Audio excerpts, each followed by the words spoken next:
Imagine this, a secluded cabin deep in the woods, no cell service, and a chilling secret hidden. What could possibly go wrong? Stick around as the group laughed it off, blaming it on Jason's overactive imagination. But as the night wore on, the atmosphere inside the cabin grew heavy. To her horror, she saw a tall, faceless figure standing at the end of the hall, its head slightly tilted as if listening. In the fall of 2012, a group of 4 friends, Amy, Jason, Liz, and Mike, decided to rent a rustic cabin for a cabin nestled in the dense forests of Vermont was the perfect escape from their busy city lives. Or so they thought. The cabin was old, with creaky wooden floors and dim lighting. On the mantelpiece above the fireplace sat an antique mirror, its glass warped with age. Locals whispered about the cabin being cursed, but the group dismissed it as silly folklore.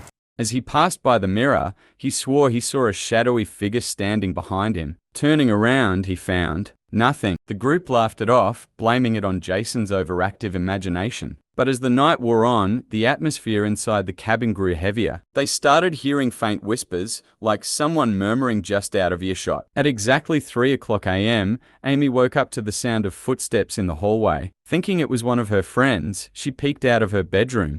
To her horror, she saw a tall, faceless figure standing at the end of the hall, its head slightly tilted as if listening. Panicked, Amy screamed, waking everyone else. When they rushed out, the figure was gone, but the whispers grew louder, now coming from every corner of the cabin. Jason, in an attempt to calm everyone, grabbed a flashlight and decided to investigate.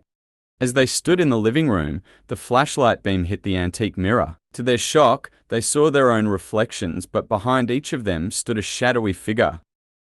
It was as if the mirror was showing a parallel world, one filled with dark, malevolent versions of themselves. Without hesitation, Mike grabbed a chair and smashed the mirror. The glass shattered and the room fell eerily silent. The whispers stopped and the oppressive feeling lifted. But when they turned to leave, they found scratch marks on the cabin door, long, deep grooves that hadn't been there before.